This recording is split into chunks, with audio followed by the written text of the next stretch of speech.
Welcome to Heritage Hour, which has been organized by the Museum of Christian Art and Goa Heritage Action Group. MoCA and GHAG would like to dedicate today's Heritage Hour to Dr. Santiago Luzardi Girelli, who passed away on 19th May after a long and hard battle with COVID-19.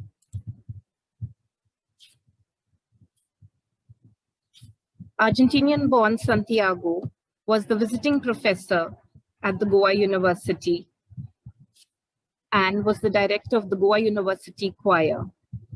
The museum's interaction with Dr. Santiago started when he was identifying heritage spaces in Old Goa, particularly Mont Sant, as potential venues for sacred music concerts. As the artistic director of the Ketevan Music Festival, Santiago collaborated with MoCA and organized many of the festival's concerts at the church and at the Museum of Christian Art. He was supportive of the restoration works in the church as well as the museum's refurbishment, and was keen on featuring the upgraded museum in the 6th edition of the Ketevan Festival, which was released on the 6th of April this year. By featuring performances of international caliber at heritage buildings, Dr. Santiago enriched the musical and cultural heritage of Goa. Thank you for the music, dear Santiago. You will be deeply missed.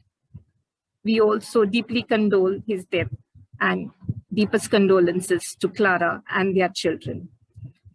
At this moment, we also remember Father Santana Carvalho, who passed away this week. He contributed immensely to preserving Goa's rural cultures by organizing various heritage festivals. Let us observe a minute's silence for all who have lost their lives during this pandemic and send out a message of courage to those who are fighting against the disease in hospitals and homes.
I would like now to introduce you all to our speaker for today, Dr. Rozely Menezes Vigas Oliveira.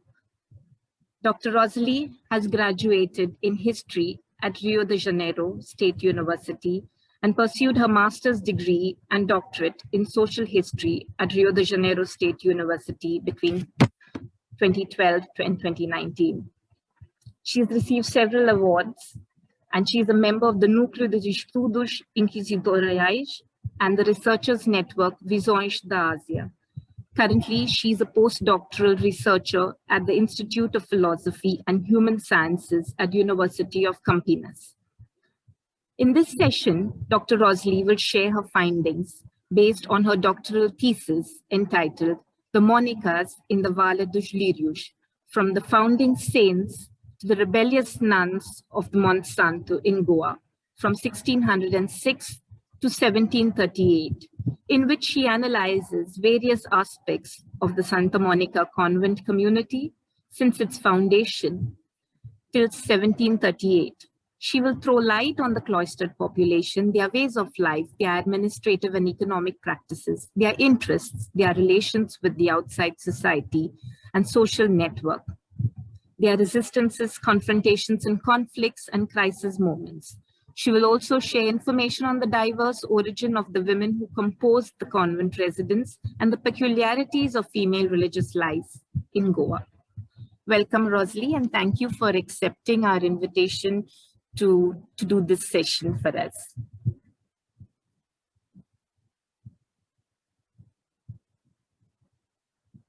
Over to you, Rozely.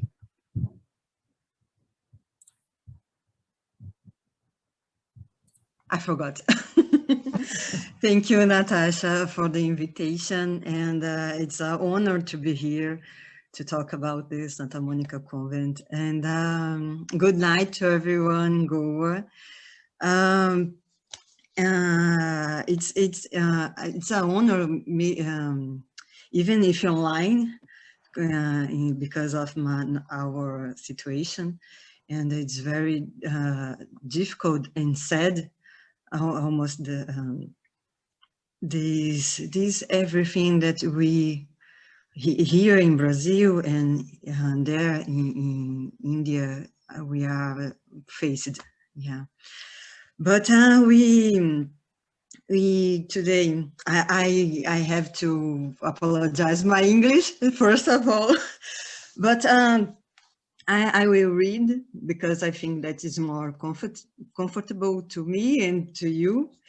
And I will present to you briefly, of course, the characteristics of the nuns and their community, their economic presses, and the crisis that they faced between 17th and 18th centuries that I studied in my doctoral thesis. I hope that you enjoyed it, so I will start. Sorry. The Santa Monica Convent was a milestone in female Christian religious life in East, principally where was now the Estado da Índia. As you should know, Santa Monica was founded in 1606 by the Augustinian friar, Archbishop of Goa. I can't, let me, okay.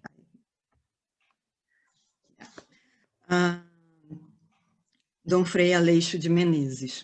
But there was 3 more persons that were essentials to this foundation. Dona Filipa Ferreira, who adopted the religious name Sor Filipa da Trindade, Maria de Sá, her daughter, then named Sor Maria do Espírito Santo, and Friar Diogo de Santana, who became confessor and guardian of the convent until his death in 1647. They were very important, not only to the convent foundation, but to the construction, maintenance, and survival of the community too. After several requests to be created a Poor Clare convent in Goa or Cochin, Archbishop Menezes managed to found an Augustine convent during his stay as governor of India. The laying foundation stone ceremony in July 1606 started the construction of a simple building that received the first 21 women who wanted to live a contemplation life. There was a small procession emerged from the Serra Recolhimento in the direction of the convent on Holy Hill in September 3, which according to the chronicle Friar Agostinho de Santa Maria would have been quite celebrated by the Goan population. And these are the constitutions that were written by Dom Frei Aleixo de Menezes and then copied and added by the Friar Diogo, who also wrote other normative documents in which the religious of Santa Monica could be guided in community and religious life. The nuns should read parts of them every day during the meals.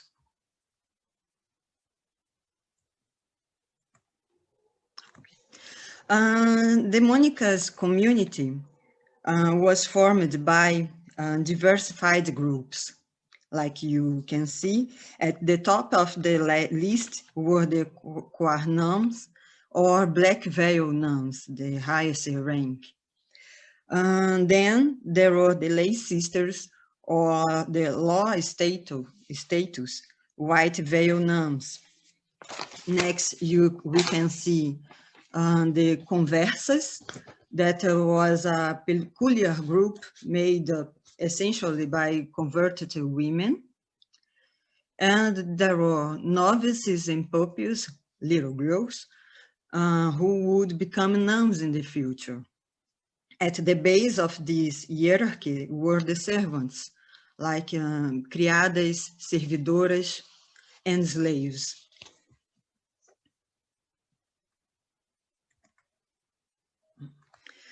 As you can see in this map, the Black Veil nuns come from different places in what was known as Estado da Índia. That you can see Mozambique and Macau and Malacca. Everything is formed the Estado da Índia. But also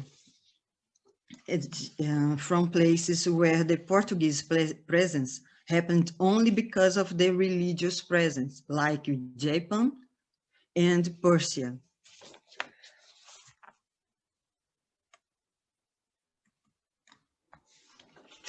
Most of the 380 nuns who entered in Santa Monica until 1738 had military parents, or whose names were preceded by the pronoun dona or don or dona.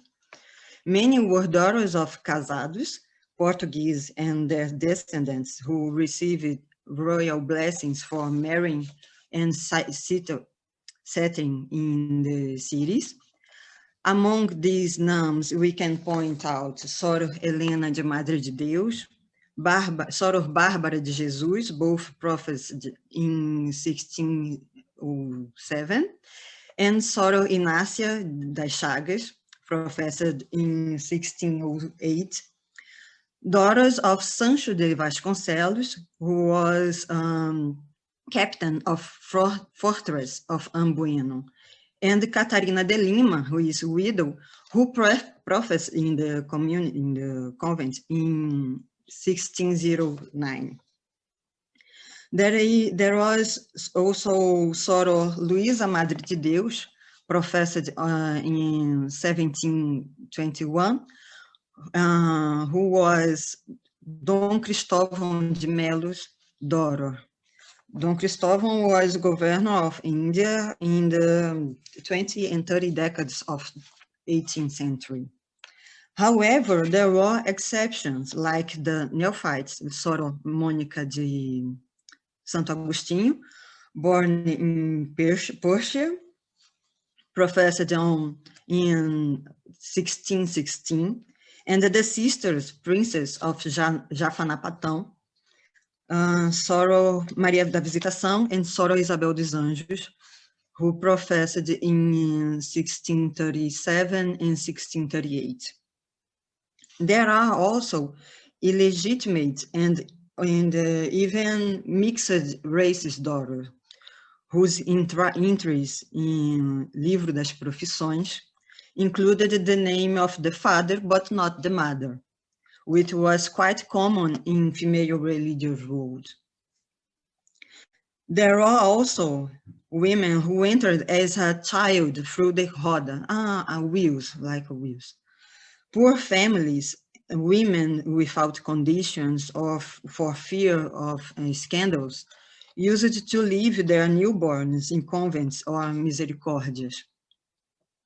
In Santa Monica, there was Sor Bibiana de São Miguel, who prophesied in 1738, who was called daughter of the church.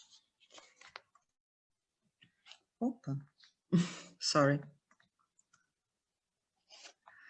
Here is a graph that talks about the demography of this group. I think that I did something here and I don't know how to erase, but I will continue. We can see that from 1607 to 1626, there was a continuous and gradual growth from 20 to 101 women professed. You can see that here. During the years 1627 and 1656, there was a plateau, always close to the 100 allowed by the papal brief, but often exceeded. The year with the greatest number was 1643, when there would be 108 nuns. From the year 1656 onwards, like you can see, there was a decline in vocation, which although some years with a relative increase in numbers had existed, never again reached the initial decade success. And the 18th century, as was common in cloisters throughout the Catholic world, saw the religious population shrink. I don't know how to. These women are organized in a conventual hierarchy, like you can see, in which the prioress was the community head and mother. The sub-prioress was the second in command. I can't.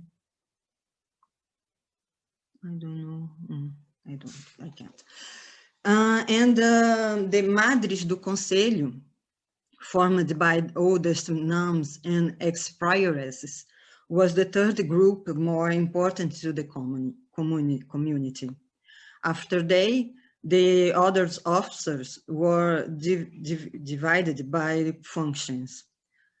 So doorkeepers, discretas, and obreiras were whom supervised what enters and exits through the doors and the rodas, like objects or people. Yeah. Sacristã, vigária do coro, and madre das confissões were responsible to the maintenance of their religious services, prayers and sacraments. Escrivã, depositária, and provisora should take care of the conventual economy. Mestra das meninas and mestra das noviças were the novices and girls teachers. And finally, there were nurses that supervised the group who maintained the community health.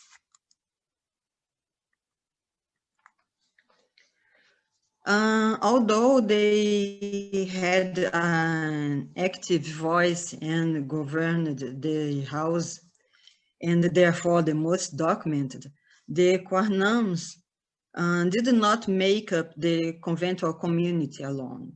In addition to them, there was a wide range of other women, much less documented. The lay sisters differed considerably from the Quarnams, starting with their dress. While the lastes wore black veils on their heads, the first wore white veils. This differentiation defined and separated them for centuries until Second Vatican.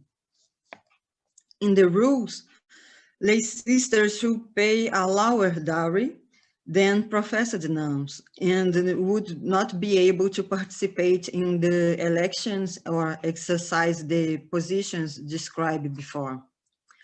When comparing them to Lazarus sisters, Quarnams would be Mary, who was dedicated to a more spiritual and religious life, while lay sisters would be Martha, who was engaged in the services of the house.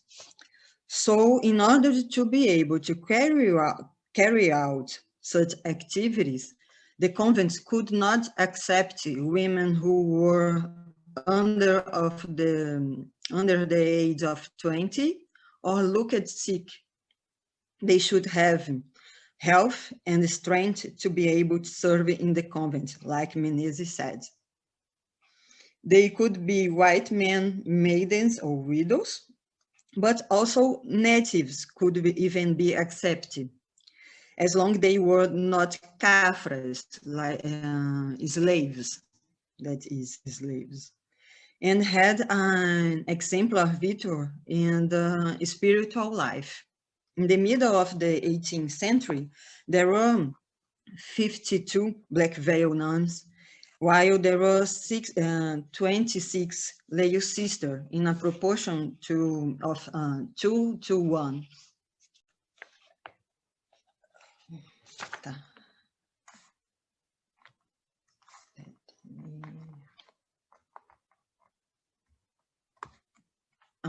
Okay. And their texts and positions were humble.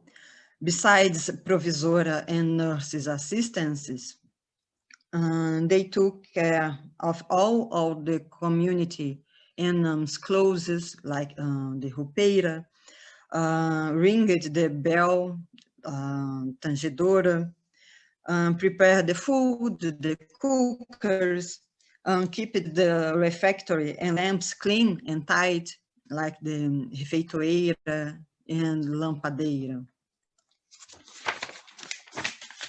Sorry. And the other group, the conversas, they had a closer relationship with the lay sisters. According to the constitutions, both performed the same function of maintaining the house, but lay sisters were above in the conventual hierarchy. Conversas could also be both white and native women with no preferences, since they were resistant to work, with good reputation, and were willing to serve God through the community services, seen as means of salvation for the converted soul. Despite the constitutions make some difference between them, in their life, these distinctions did not happen as predetermined. Friar Diogo de Santana reported the entry of 4 Brahmins, I think that is the name, Brahmins, for Brahmanis, into the cloister as lay sisters. Friar Agostinho de Santa Maria categorized the converted women who entered Santa Monica either as lay sisters or as conversas. For example, Irmã Maria do Salvador, a Brahmin born in Salsette, would have professed as a lay sister in 1656. Irmã Domingas da Paixão, a Japanese, after serving 30 years as an outside doorkeeper, also professed as a lay sister. But Irmã Soro Cristina de Jesus, born in Malacca, would have professed as conversa. These 3 examples explain characteristics of the convent which reflect the colonial system in India, in Estado da Índia. As Angela Xavier warned, since the decree of Dom João III, which gave the highest casting dues converted to Catholicism, privilege given only to the casados and their descendants, began to have access to some public offices, being granted land and taxes exceptions, among other things.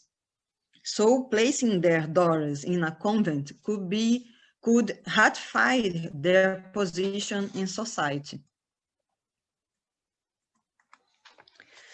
In Santa Monica, it was observed that both pupils and novices were part of preparation for religious life, unlike what happened in other convents that in which housed children to education temporarily.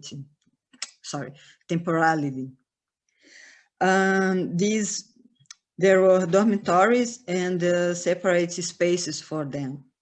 The pupil were under the responsibility of the Mestra das Meninas, who would have some servants to assist her, while the novices would have their own master. As Soro Ágada de Santa Inês, professed in 1619, who entered in the community with approximately 6 years old, the pupils could be girls from a very young age to 11 years old. Above this age, they should enter as novices and make a longer novitiate until they could profess at 16. They would learn the daily life of the cloister, respect the ringing of the bell, and have their own activities according to age and learning. The novitiate was the learning period intended for cloche nuns, lay sisters, and conversas. They could last 6 months for the conversas and lay sisters, and a year or even 5 years to the core nuns. Depends on the profession they choose. The novice age or the degree knowledge of the religious rules and precepts. At the end of this time, they should do some exams to see if they would be ready to profess or not.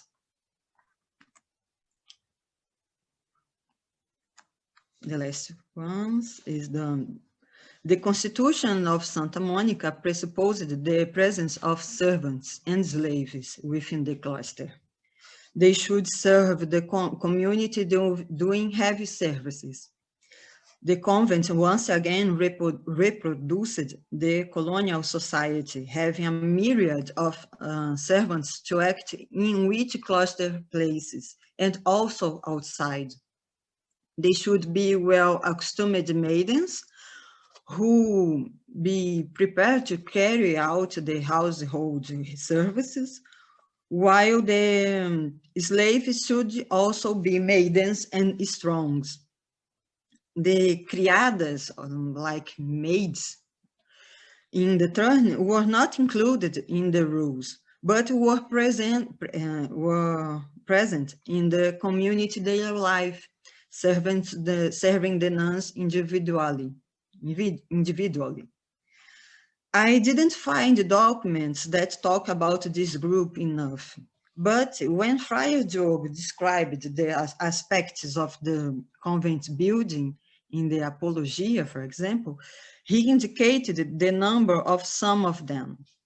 So we can see that in 1613, there were 33 servants with St. Augustine belt, while in 1632, there were 60 cafres, slaves considered strong servants, and 50 São Tomé servants, seen as, with quotes, with little strength, but with great skills and very perfect hands.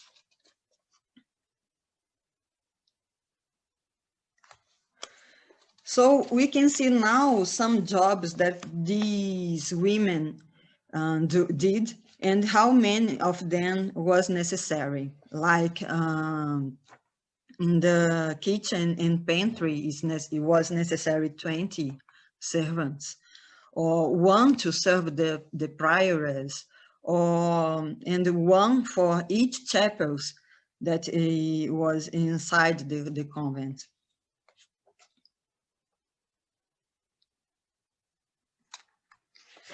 There were external servers and officers too. to help the nuns outside the cloisters, the needs, in outside the cloister, like the priest, the lawyer, outside doorkeepers, pandito, that are a kind of local doctor, and arrecadadores that who collected income from lands and urban houses of the convent.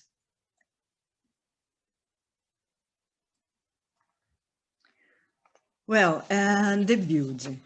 In order to build a territory that combined female spirituality, which followed the Tridentine rules, and Augustinian religious, Santa Monica was conceived to be a magnificent symbol of an ideology of cloister, from which the female convent expected to be architect and beauty, visibly separate the inside world of the outside world. In this concept, the conventual spaces were separate by functionality, and I will present now some pictures that I took when I went there. So there are liturgical and prayer spaces like the church, the choir, below, and the chapels. In the 18th century inventory, we can see that there were almost 20 chapels inside the cloister. This is the Holy Trinity Chapel.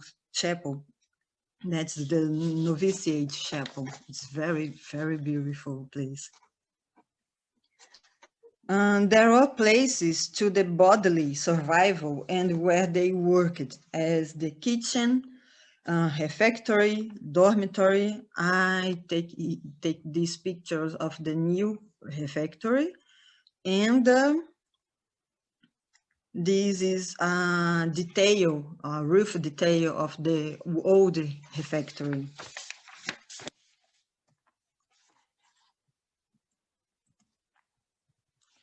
Here there are spaces where they could communicate with the outside, like the gatehouse and the loctorio, and the leisure places, like the cloister, you can see, and the gardens,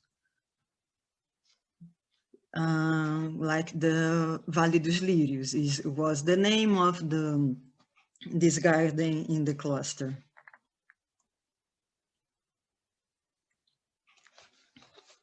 Well, to build all of that and sustain themselves, the nuns used various ways to obtain financial resources and to maintain them.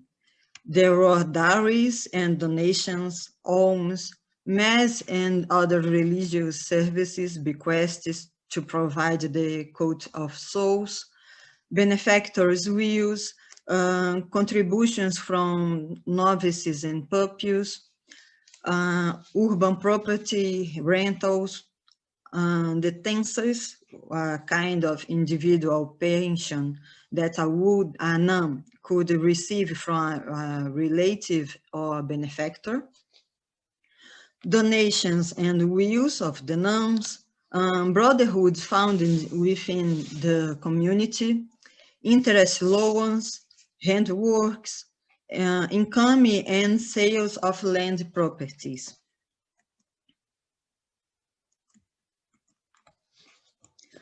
Officially, the dowries amount in the institution's first years were 2,000 seraphins, but in practice, they could vary a lot.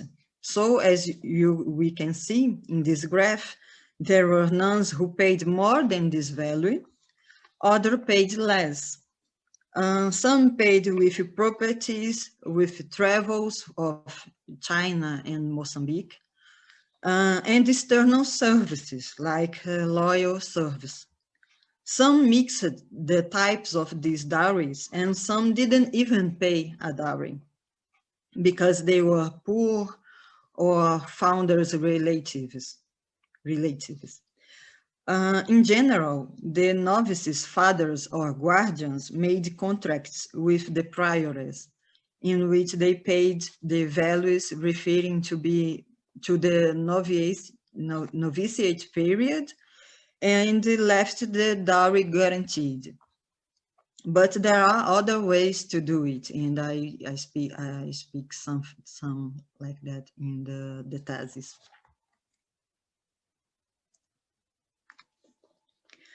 Santa Monica was well known for its richness, but we have to know that it wasn't an individual richness, but a community richness. It wasn't the nuns, but the convent, the community that have the patrimony, because the women should abdicate their goods and inheritances to the convent when they professed. So the community owned a wide variety of properties. As you can see, in many places of Goa, Salsete, Bardez, and Província do Norte, like Bassain and Taná, they have urban houses, chalet, botica, where groceries, clothes, and silks were sold, where groceries, clothes, and silks were sold. Várzeas and palmares, some lands, kinds of lands, villages and zones that wasn't a property, but a gancares income. And I discovered that they had two property in Portugal too, which was something quite unusual in the female religious universe, because the convents in general didn't have a property so far from their radius of action. But as there were nuns from the kingdom and they had some connection there, this surprise was not so great.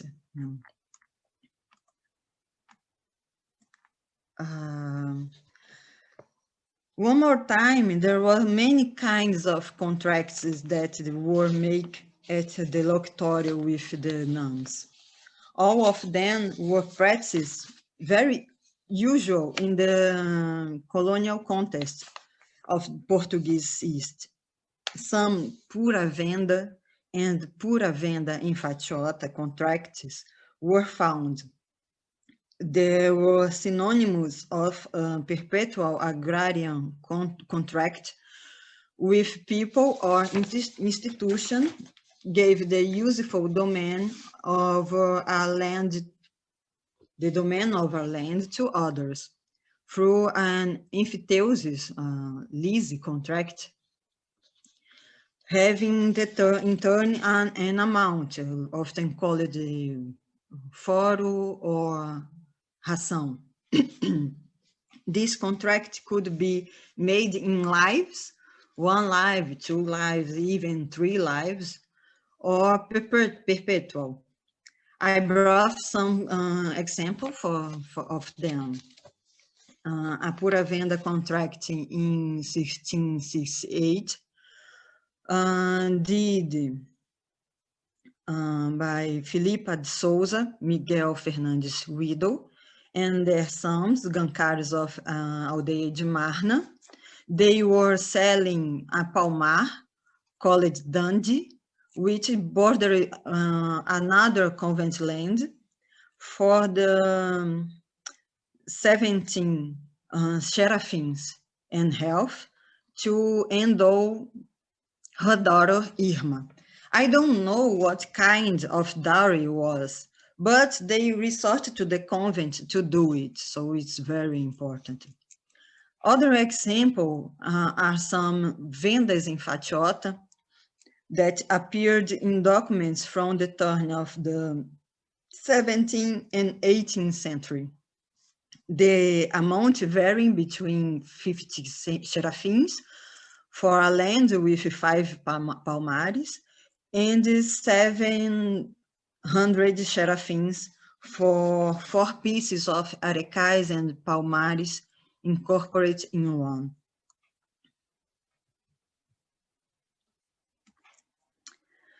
The Monica was also known to be an important lender in Goa. Although I can say that the credit activity was the main source of income because of the scarce documentation to prove it, it's known that many people and institutions saw the convent to obtain financing for their investments or to quit their debts, like the Fazenda Pública, residents of Corlim, community of Elá village, a dealer in Nova Goa, a master painter, and another kind of people. They usually charged 5% interest. That was interest that was practicable in the society.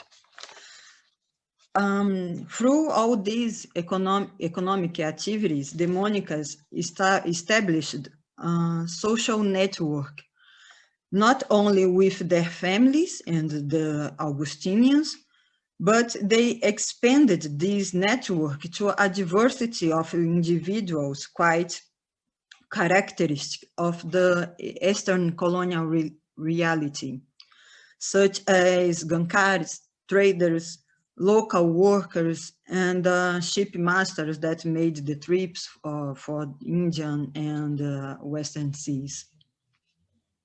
The sources found also show their involvement with the local demands of their lands, seeking witness and spending resources in favor of the locals, and also how they expanded their patrimony, not only buying rural and urban properties, but also participating in the local business and obtaining profits of some like tangas de recamo, tangas de palmares, arecais, and jonos.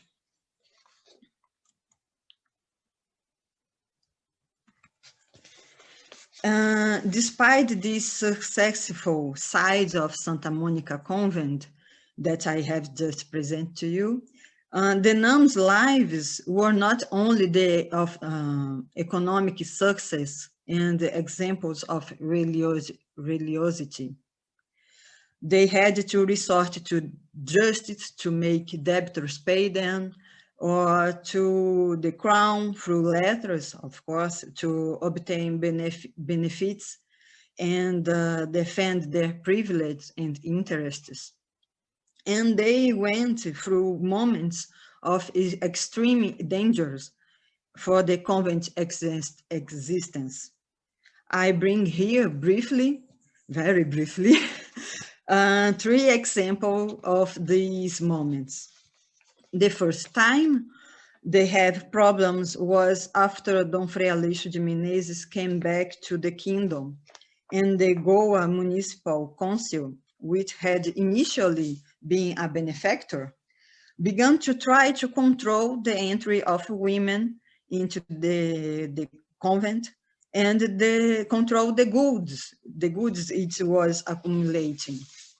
This conflict lasted from 1613 to 1636, but got worse with the Viceroy, Conde de Linhares, who had some problems with the religious orders.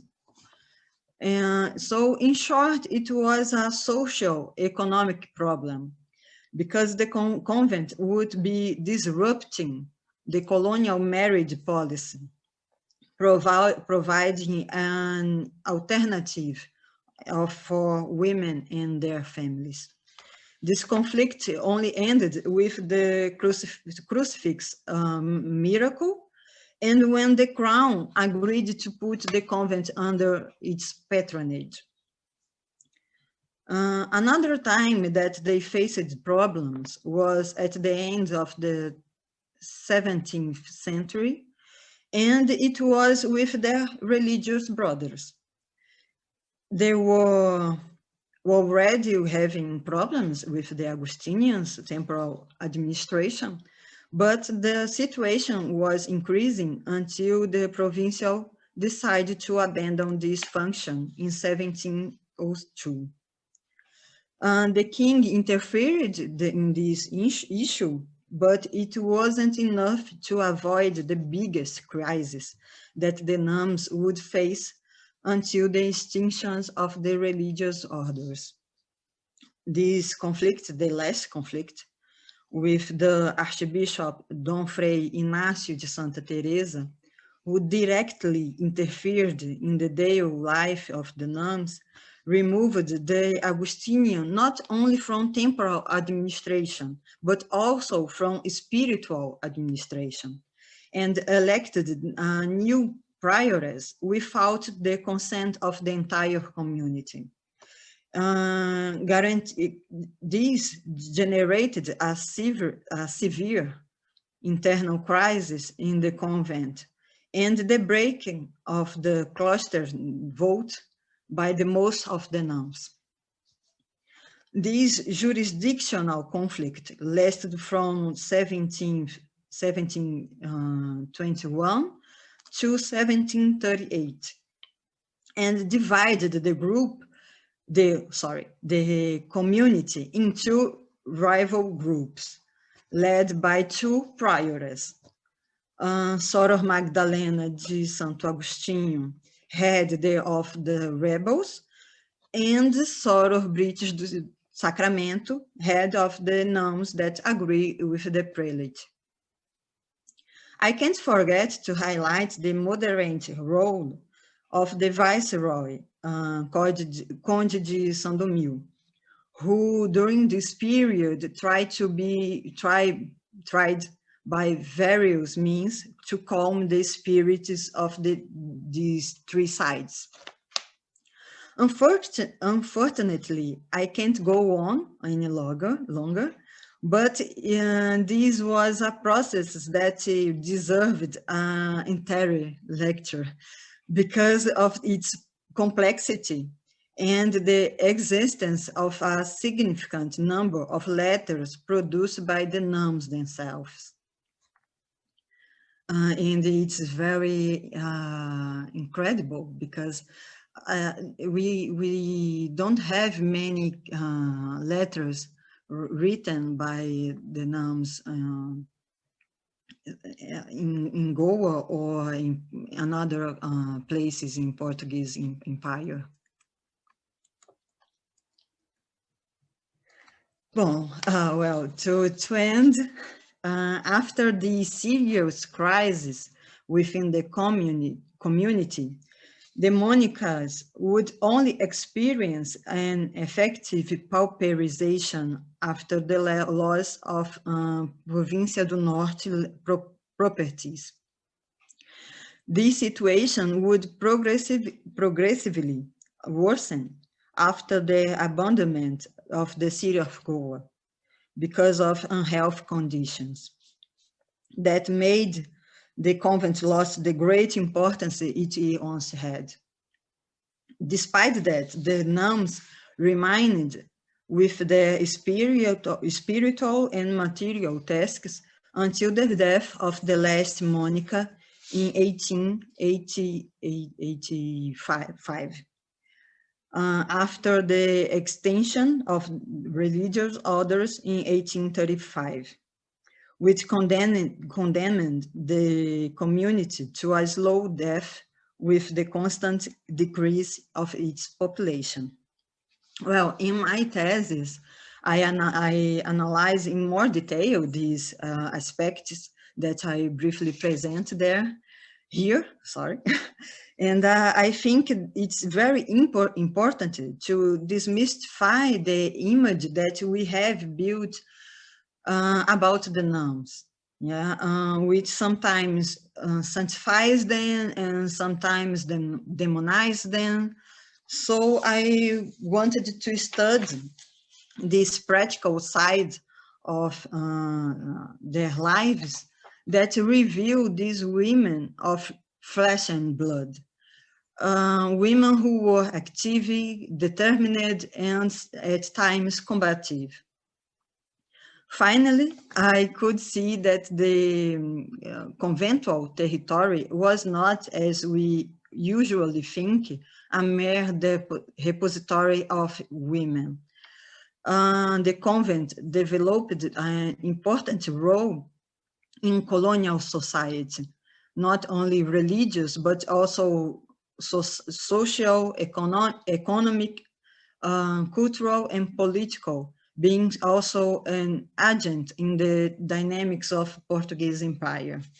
So one more time, I want to apologize my English and to exceed the time. So thank you a lot for this opportunity. And I finish with a picture of the Soror Maria de Jesus, a nun that have some chagas in her hands and in her breast that died in the end of the 17th century. Thank you a lot. Thank you so much, Rozely, for your very detailed and elaborate presentation on the saintly nuns from the past. And I will now unmute all our participants so that we can open the question and answer session. Just give me a minute.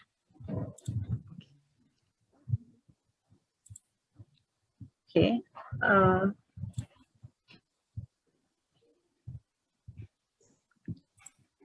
I think you all can unmute yourselves. Please try. And in case you all have questions for Rozely related to her topic for today, kindly go ahead, one at a time. A question. Yes, go ahead. Rozely, first of all, on behalf of Goa Heritage Action Group and the other participants who are here, thank you so much. So many questions that we had in our minds have been answered already. But I was curious about whether there was any record of any artwork being done in the chapels, in the convent, by the Monicas themselves. Yeah, there are, sorry, but you are talking about the other nuns and other women outside Goa. No, the decorations in the chapels. The murals, the murals artwork. in the artwork in the convent. Ah, okay. I'm not a art research, but it's very beautiful, and I have to sorry. But the art in the convent is very, it was made by local artists, and in between until 1627, when the constructors ends. And The Friar Diogo de Santana paid with the dowries, and because the convent didn't start with a huge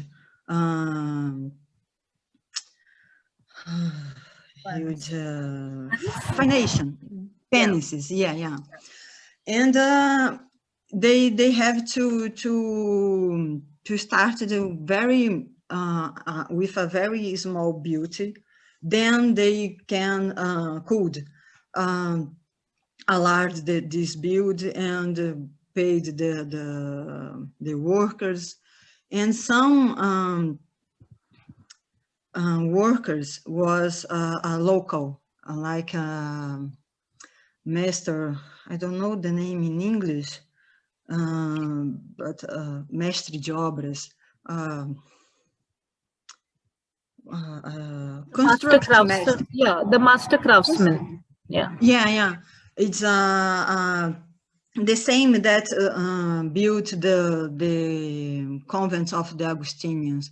I didn't understand very well your question, but I think that it was you want to know. That's okay. Thank you. Okay, thanks. Sorry. That's okay.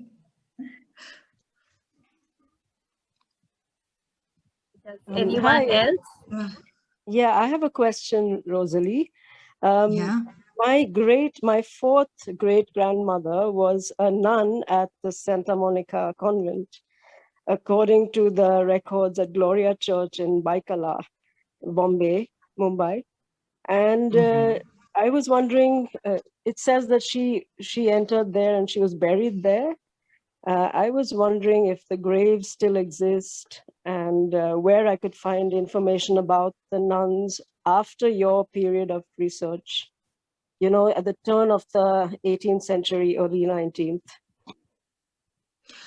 There is a source that was called Livro das Profissões, that were they are in the Oriente Português journal. It is online in the Memória África site. It's digitalized. Okay. So I have the references, but I can give to you the complete reference, that you can go and see the names of all nuns since the foundation to 1735. Yeah, no, 17, no, sorry, 1835. That was the last profession they had. So you can find, Okay, thank you. Megan, we'll put you in touch with Rozely after this session, okay? Yeah. Okay. I can write in my email that you can send me, and I give to you the link of this journal. Thank you. I put. The chat is disabled. So then Natasha can give you. Yes, okay. I will share the email address, and Megan, you can then get in touch with Rozely directly for the details, further details. Thank you. Anyone else who has a question? I think, Heta, your question was more related to whether during Rozely's research, whether she had found anything in the documents which was related to the commissioning of artworks within the convent, right? Okay. Yeah, so whether in the documents you found any references to who were the ones who were commissioning, or who were the ones who carried out the works or the artworks, whether there were I will. Yes. Yeah, now I understand. Convent, whether they were people within the convent or were they other artists were coming in to do the works for the murals that we find still in the convent. Yeah, no, I'm sorry because I didn't understand. I'm in just trying find here the name. I not found a list of book with the money and the people that worked in the convent, but I found in the historical archive, the Directorate of Archives, that a document, not one document, 2, 3 documents that the nun paid a master to do something in the convent. Friar Diogo de Santana said that he worked with his hands in the construction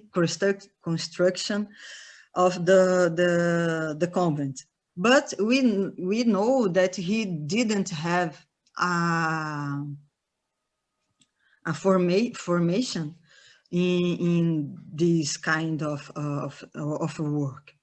I try to, in a study of Vitor Serrão, oh sorry, because I'm trying to find the name. In a study to Vitor Serrão, an article, he thinks that maybe a man had to do the construction, but he didn't know with certain. But when I found these documents that I want to, oh my, no, I'm looking for. I think it's okay. There was, when we have this opportunity, we can share information. Yeah, I trying to. If we get more information, you can always share it. Yeah, I can. I'm sorry. I find. And there was Júlio Simões and the master Babusha could do this job inside the so again in the after I can show you the name, but these documents prove that these local men worked in the construction. Okay, thank you so much, Rozely, for answering that. Is there anybody else who has a question for Rozely related to the interesting topic of the nuns of the convent of Santa Monica? There were so many questions we all have related to their culinary skills and what exactly happened within the convent. What are these secret recipes? Did you, in the course of your research, come across anything that was connected to the culinary skills of these nuns and the kind of foods that they cooked or came up with? I tried a lot, but I didn't find, as I speak, I didn't find a book of recipes or it's very sad for me because my first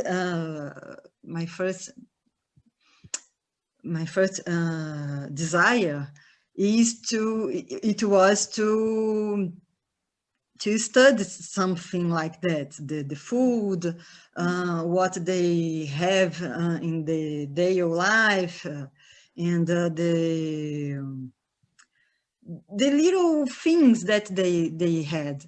So, but I could find this kind of documents, only a document that it exceeded my period time, that was a book of the brotherhood that they had, and there was a list of kinds of things that they brought to a feast. But it's not my time, and I don't have time to do the resources. But I really want to know, for example, if they was the inventors of the bebinka, for example, and I don't know. Yes, that's a question we all want an answer to. Yeah, I know that they did some handworks to sell and have incoming, but I don't know what kind of this work was. Some documents said that they did I don't know the name in English, bordados. Yeah, embroidery. Embroidery. Embroidery in silks to sew, to sell, but I don't know what kind, the details of these objectives. Now I try again to research more than I can, so I can trying to find something like that. In a time posterior, I'm researching the Pombalin period, because it's have more documents, and I think that I can find something in this period. So I'm trying. Yes, I think we, as researchers, keep trying to get as much information as we can, and not give up. Yeah. And whatever we chance upon, we then research and share it with the world. The curious lives of the nuns and what all they did in their daily life, as well as in their religious life. Yes. Anyone else has any questions for Rozely? If not, we will thank you so much for having accepted again our invitation on behalf of GHAG and the Museum of Christian Art. Thank you so much. It has been so much of information that we have now gathered regarding the daily lives of these nuns. One last last round, I'm asking if anyone has any questions before we end this session. Please don't hesitate to ask another one question if anyone has. If not, thank you, Rozely. Heta, you would like to say anything at this time? Yes, it's been a pleasure, always a pleasure to work with MoCA, Museum of Christian Art. It's a privilege to listen to you, Rozely. And I hope that this is not the last time that we end, that we'll soon have another fresh topic to talk about and to discuss on the Monicas. So thank you again. Thank you, Natasha. And thanks to MoCA also, and all the participants for supporting us and always attending all our talks and our history hour. Thank you so much. Our next session will be next Saturday, 29th of May, and it will be on art conservation as a career option. We'll be sharing the poster and the Google link with all of you. Please look out for it on our social media, and we'll try to send it to you via email as well. The speakers will be Anupam Sa of the CSMVS Museum, Mumbai, and Neelab Sinha of Intac, New Delhi. So do keep yourselves free. It will be at 4 p.m. Indian time next Saturday. Thank you once again. Thanks, Rozely, very much. I'm sitting here actually in the convent of Santa Monica and not the Museum of Christian Art today due to the internet connectivity. So it's really special that I had the privilege of listening to Rozely while sitting within the actual convent space. Thank you once again. Good night to my friends in India and to the others who have joined from Brazil. Have a good day. Thank you. Yeah. Thank you a lot, Natasha and Rita. And I hope that in this year, in the last of this year, I can publish my book, and that is a part of this thesis, doctoral thesis. And when it comes, I will say to Natasha and to Rita. And so I thank you very much. The invitation, and sorry again about my English, that sometimes I didn't hear something or I didn't say the names, but so it was really an honor to be here, and thank you again. And we're looking forward to the book. Thank you, everyone. Bye. Bye-bye. Bye-bye.